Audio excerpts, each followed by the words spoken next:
Hyperlite, there's a lot of tech and there's a lot of jargon and a lot of features. So what are they? You know, you're new to cable, you're new to retailing the Hyperlite range. What do you need to know? So we're going to try and simplify it, trying to bring it down to the basics, what it is, why it's needed, and why it's on the board.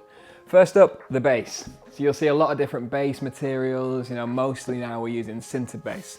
What is this? It's an extra layer in the build-up on the base that just prevents that wear and gives it that strength. So base materials 4 or 5 years ago would be a big topic of conversation, what was stronger. Now it's pretty much standard across everything. Your base is not going to be what wears, it's going to be your impact on the sides where maybe a board might need more protection. So base sintered is general and not super important when designing a board because all boards have it these days, so not much to compare. On the edge, now this is where it gets more important, urethane. So there's various different ways to protect the board. Polyurethane sidewalls are definitely the best. Why? They don't inhibit the flex of the board. So maybe there's other options like an ABS plastic, a cheaper, more old school way to do it that would inhibit the flex, whereas the urethane flexes with the board.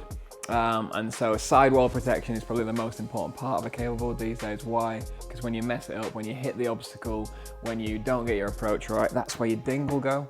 And that is where you need the protection. Beyond the urethane is the wood core. If the wood core gets wet, the board will fail. So strength at the sidewalls, that's a priority. So when you see urethane, that's gonna be one of the main things to talk about. Then the insides, the core, the flex. This is another big part of it. Why is it important? The more it flexes, right now, the more desirable it in general will be. Higher flex equals generally more higher up in the line. So this is the Pleasure, one of the leading boards in the Hyperlite lane, and it's softest. So those two things are generally together. A beginner board might have less flex for more stability, and a more high-end board for a more experienced rider might have more flex and more fun on the obstacles. Generally, more flex is more fun.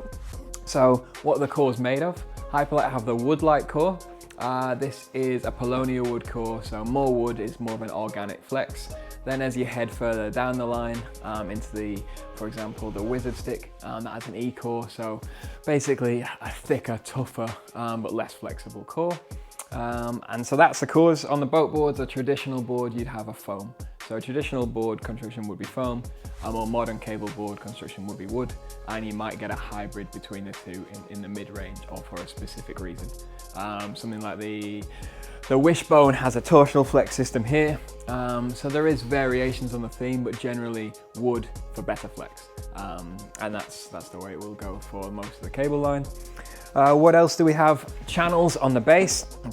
The amount of channel and the type of channel will vary, but this basically gives you the grip on the water. You can imagine the board is on an edge, and so it needs something to hold. A traditional board would have fins down this end for a boat board, so some still will do. But now on the cable you want as little as possible, because when it's on the obstacle, you want to have it nice and flat and uninterfered with on the plastic obstacle. Whether that's a kicker or some kind of other feature. When we're talking obstacles, we're talking cable parks, big white bits of plastic that you'll see around the place in varying styles. Also on the underneath, final feature you might see is either the bevel on the rail. The more it bevels, the less of a risk, an aggressive board it might be. So this will be more forgiving. You get it wrong, it's gonna take a little bit more time before it catches that edge. And then underneath you've got the channel. We have a concave in the tip and tail of more and more boards to help it lock onto the rails more. A cleaner base gives you more flat spot on the rail, more contact on the rail is more control. That's pretty much all of the basics. So things to consider, don't really worry about base material, worry more about what the edge is and how much it flexes. That'll be the main things your customer is wanting on the basics for Hyperlite Cable 2022.